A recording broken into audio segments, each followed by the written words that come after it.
வணக்கம். எனவே பேசுவோம். நம்ம எனவே பேசுவோம் சேனலுக்கு சப்ஸ்கிரைப் பண்ணி பெல் பட்டனை அழுத்தி ஆதரவு பாரதியை போற்றுவோம், பாரதிர போற்றுவோம். பாரதி, அந்த பாரதிர வேற லெவல்ல தம்ப்நெயில் வச்சிருக்காங்க. இதெல்லாம் யூடியூப் தம்ப்நெயிலுங்க. அத பட்டிமன்றத்துக்கு டாபிக்கா வச்சு நடத்தி இருக்கிறாங்க. RSS காரங்க கிட்ட பர்மிஷன் வாங்கி இப்படி ஒரு 4 மணி நேரம் நான் ஒரு ஃபங்க்ஷன் பண்றேன் அப்படின்னு பேசியிருக்காப்படி. அதுல ஒரு பட்டிமன்றம் இருக்குங்க. அதுதான் சிறப்பு.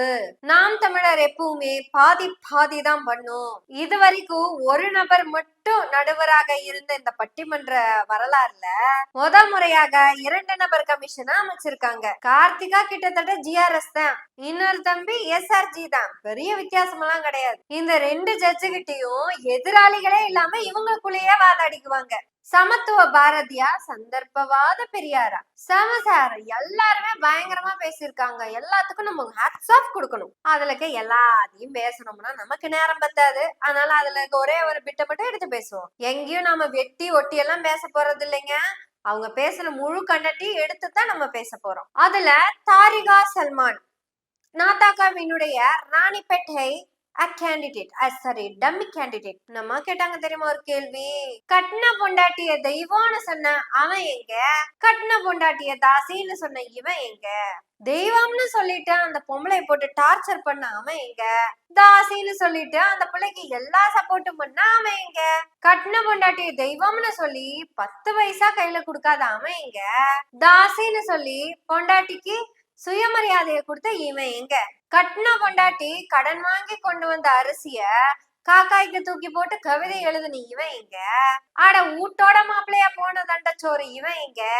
ஊருக்கே சோறு போட்ட அவன் எங்க? இப்படி பேசிருக்க வேண்டிய தாரிகா இப்படி பேசல. கட்டின பொண்டாட்டிய தெய்வம்னு சொன்னவன் எங்க? ஊருக்கு புதுசா வந்திருக்கிற தாசின்னு சொன்னவன் எங்க? தாரிகா இப்படி பேசி முடிச்சோன்னையும் வழக்கம் போல இருக்காங்கல்ல கார்த்திகா 2ஆம் பிசுறுன்னு சொன்னா கோவம் வந்துடும். ஃபிகர்னு வச்சுக்கலாமா? அது நம்ம சொல்லலைங்க, அவங்க அண்ணன்.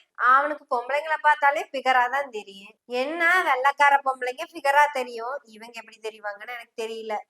அந்த ஃபிகருங்கிற பிசுறு டக்குன்னு மைக்க புடிச்சிட்டு எட்டையில ஒரு கமெண்ட் பாஸ் பண்ணி பார்க்கணும். Goose bumps. அது மட்டும் இல்ல, நாகம்மை இறக்கும் போது ஒரு இரங்கல் கடிதம் வாசிக்கிறாரு, எழுதும் போது என்ன சொல்றாரு? நான் பெண் விடுதலையை பத்தி, பெண் சுதந்திரத்தை பத்தி பிரத்தையருக்கு நிறைய பேசியிருக்கேன். ஆனா நான் நாகம்மைக்கு நல்ல வாழ்க்கை துணையா இருக்கல. நாகம்மை இறந்துட்டா, நான் ஒரு அடிமையை இழந்ததாக நான் சொல்லட்டுமா அப்படின்னு சொல்ற. பெண் விடுதலை பிரத்தையருக்கு அகத்துல கிடையாது, வீட்டுக்குள்ள கிடையாது, நாகம்மை கிடையாது. பொண்டாட்டி செத்து போச்சே.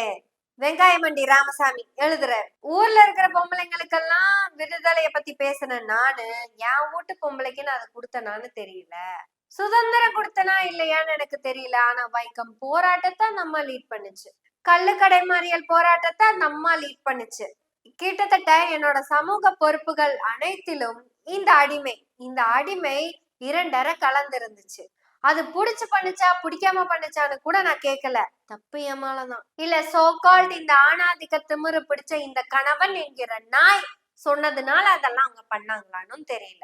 அதெல்லாம் எனக்கு தெரியலைங்க. ஆனா ஒண்ணுங்க, அதுக்கு விடுதலை கிடைச்சிச்சு. இதுக்கு மேல சொல்றதுக்கு என்ன இருக்கு அப்படின்னு இவர் எழுதுறார். இந்த லீட் எடுத்த தாரிகா இவனுங்களே இப்படித்தானுங்க. ஊர்ல இருக்கிற பொம்பளைங்களுக்கெல்லாம் விடுதலைய பத்தி பேசுற இவன் பொண்டாட்டிய வீட்டுல எப்படி வச்சிருக்கான்? இவங்க எப்பவுமே அடுத்தவன் பொண்டாட்டி பத்தி தான் கவலைப்படுவாங்க. அடுத்தவன் பொண்டாட்டி தலையோடயே நிப்பாங்க. அவன் பொண்டாட்டி பத்தி அவனுக்கு எந்த கவலையும் இல்ல. சூப்பரா பேசுனீங்க தாரிகா. உண்மையாலுமே நாகம்மையோட விடுதலைக்கு வேண்டி நீங்க பேசுறதுக்கு நான் பாராட்டுறேன். நாகம்மை இது புடிச்சு பண்ணாங்களா இல்லையான்னு தெரியல. மேபி இவர் சொன்னதுக்காக கூட கேட்டு அந்த வேலையை பார்த்திருக்கலாம். ஆனா எங்க நாகம்மையார் இந்த சமூக பணிய விரும்பித்தான் ஏத்துக்கிட்டாங்கிறது தான் உண்மை.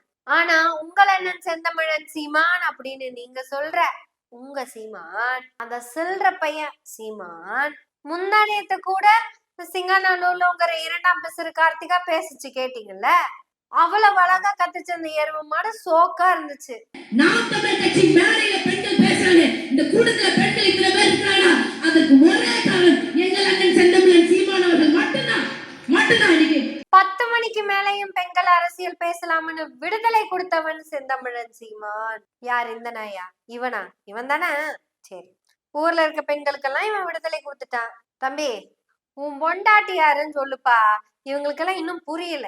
தாரிகா, ஃபர்ஹானா, இரண்டாம் பிசிறு கார்த்திகா, இன்னும் பிற நாம் தமிழர் கட்சியில் இருக்கும் பெண்களே, உங்களுக்கெல்லாம் அரசியல் விடுதலை கொடுத்த இந்த நாயி, சாரி தப்பா சொல்லிட்டேன், உங்களை எல்லாம் பேச விட்டு உங்களை எல்லாம் கேண்டிடேட்டா நிக்க வச்சு, அதாவது டம்மி கேண்டிடேட்டா நிக்க வச்சு காசு பார்த்துட்டு இருக்கிற இந்த நாயி அவன் பொண்டாட்டிய பத்தி அழகா சொல்லுவான். கேளுங்க. சொல்றடே, சொல்றா பொண்டாட்டிய பத்தி. என்னுடைய உயிர் துணை கயல் இல்லை என்றால் நான் இவ்வளவு சுதந்திரமாக இயங்க முடியுமா என்பது எல்லாத்திலையுமே ஒழுங்கு பார்க்கக்கூடிய நான் ஒழுங்கா இருக்க மாட்டேன். துணியை கலைக்காம எடுக்க தெரியாது. இந்த புத்தகத்தை படிச்சுட்டு அங்கங்க போட்டுடுவேன். அதை எடுத்து அடுக்கி வச்சு அந்த துணியை எடுத்து வச்சு பெரிய சண்டை வீட்டில் நடக்கிறதே எனக்கு சின்னவன் மாவீரனுக்கும் தான். எல்லாம் பேசினாலும் எல்லாம் பேசுறதுதான் சரி, துணியை கலைக்காம எடு பார்ப்போம், ஒரு தடவை எடுத்து விடு பார்ப்போம். வீட்டை கயல் பார்த்து கொள்ளும் அப்படிங்கிறதுனால எனக்கு கொடுத்த அந்த சுதந்திரத்தால தான் உங்க பிள்ளை தொடர்ச்சியா களத்துல என்னை கேட்கிறாங்கல்ல, எப்படா இருக்கிறாய். அதனால நான் இயங்குறேன்னா அது கயல் கொடுத்த சுதந்திரம் தான். என் உயிர் துணை கயல் இல்லை என்றால் என்னால் இந்த அளவுக்கு சுதந்திரமாக இயங்க முடியாது. இவன் யாரு? இவன் எல்லாத்துலயும் ஒழுங்கை எதிர்பார்க்கிற தனி மனித ஒழுக்கம்னு வந்துட்டா முதல்ல பொய் பேசக்கூடாதுன்னு தான் வரும், புறங்கூறாமை கூடாது அப்படின்னு தான் வரும்.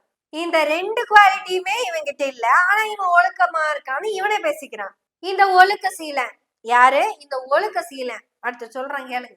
இவனுக்கு எதுவும் கலைக்காம எடுக்க தெரியாது, பயங்கரமா கலைப்பான். ஒரு தடவைக்கு 7 தடவை கலைப்பான். இவனுக்கு கலைக்கிறது மட்டும்தான் தெரியும். ஹலோ, பாதியில இருந்து வேற ஏதோ விஷயத்த பேசுற மாதிரி உங்களுக்கு தோணுச்சா? இல்லைங்க, நான் அப்படி பேசல. இவன் வீட்டுல இருக்கிற துணிய சொன்னங்க.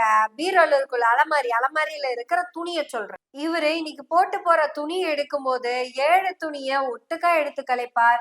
ஏன்னா இவருக்கு 7ஆ கலைக்கிறது தான் பிடிக்கும். அப்படி இவரு 7 தடவை கலைச்சு போடுவாரு. துணிய சொன்னங்க, துணிய சொன்னேன். உடனே கையில ஓடி வந்து, என் மாமா மேல எனக்கு என்ன சந்தேகம், எங்க மாமா எத்தனை தடவை கலைச்சாலும் நான் எடுத்து மறுபடியும் மடிச்சு வச்சிருவேன் அப்படின்னு சொன்னாராமா. ஆட, மாமனுக்கு எதிரா சம்மனொத்த வந்ததையே கையல் கிழிச்சாங்கங்க. மாமா 7 தடவை கலைக்கிறதும் அதை 7 தடவை மடிச்சு வைக்கிறதும் அவ்வளவு நெருக்கமான துணைங்க கையல், அவ்வளவு நெருக்கங்க. இந்த துணை இல்லை என்றால் நான் சுதந்திரமாக எங்க இருக்க முடியாது. இது மடிச்சு வைக்கிறது மட்டும் இல்ல, இத உன்னவே எத்தனை தடவை கலைக்கிற அப்படின்னு கேட்டு கொலவரைய புடிச்சிட்டு, சீதர் நீ சொன்ன ஃபிகர்கள் சரி, இத்தனை துணி இருக்குது கட்சிக்குள்ள கொள்ளையில, இத்தனை துணி இருக்கும்போது கொலவரைய புடிச்சிட்டு போய் அந்த துணி எதுக்கு கலைச்ச அப்படின்னு கையல் உரிமை போராட்டம் நடத்தியதாலதான் இவனால சுதந்திரமாக இயங்க முடிகிறது. அப்படி இவன் கலைச்சு போட்ட துணிய பத்தி ஊருக்குள்ள பேச்சு வந்தப்ப உடனே கட்சியில இருக்கிற பெண்கள் எல்லாம் அது கேள்விப்பட்டு வந்து, அடடா சீமான் எவ்வளவு அழகா துணிய கலைக்கிறாரு, இவன் முரட மட்டும் இல்லடா, கலைக்கிறதுல இவன் ஒரு கலைஞன்டா. ஆட, கலைக்கிறது கூட ரொமான்ஸோட தாண்டா கலைக்கிறான், இவன் ரொமான்ஸான ஆள்டா அப்படின்னு இந்த ரொமான்ஸ பார்த்து கட்சிக்குள்ள வந்து நிக்கிற பொம்பளைங்க எல்லாம் சேர்ந்துட்டு, சந்தர்ப்பவாத பெரியார், சமத்துவ பாரதி அப்படி பேசுறதோட நின்றுதா கூட பரவாயில்லைங்க. பெரியார் கர்ப்பப்பையை எடுக்க சொன்னார். நான் ராமசாமி, கர்ப்பப்பையை எடுக்க சொல்லி எங்க கிட்ட சொல்ற, உங்க அம்மா கிட்ட சொல்லி இருக்க வேண்டியதானே. இந்த லாஜிக் இடிக்குது. இருந்தாலும் தாரிகாக்கு புரியுற மாதிரி சொல்லுவோம். 7 தடவை கலைச்சதுல ஒரு தடவை கரெக்டா இருந்ததுன்னு வச்சுக்கவேன். தாரிகாக்கா உங்களுக்கு தான் சொல்றேன், கேட்டுக்கங்க. அப்படி ஒண்ணு வந்து உங்கள் அண்ணன் செந்தமிழன் சீமான் கட்டிக்கிட்டு போற பிள்ளைகிட்ட வந்து கர்ப்பப்பையை எடுத்து போடு அப்படின்னு சொல்றதுக்கு வாய்ப்பு இருக்குது. பெரியார் பிறந்துட்டாரு, அவங்க அம்மா கிட்ட சொல்ல முடியாது, அதனால வேற மாதிரி சொல்லிக்கலாம். அப்படி வந்த பெரியார் என்ன பேசுறாரு, லேடிஸ் எல்லாம் பார்த்து எதுக்கு 10-15 குழந்தைங்களை எல்லாம் பெத்துக்கிறீங்க, உன் கர்ப்பப்பையை தூக்கி போட்டுரு, அப்பதான் 1-2ஓட நிறுத்துவீங்க அப்படின்னு பெரியார் சொன்னாரு. ஆனா தாரிகாக்கு இது புரியாது. சரி, பெரியார் சொல்றத விட்டுருவோம், நீங்க வேணா 10-15 பெத்துக்கங்களேன், கர்ப்பப்பை தான் வேணுமே. ஃபாத்திமா ஃபர்ஹானா கிட்ட சொல்லுங்க, பெரியார் சொன்னதை நம்ம ஏன் ஏத்துக்கணும், நம்ம கிட்டதான் கர்ப்பப்பை இருக்குல்ல, 10-15 பெத்துக்குவோம்.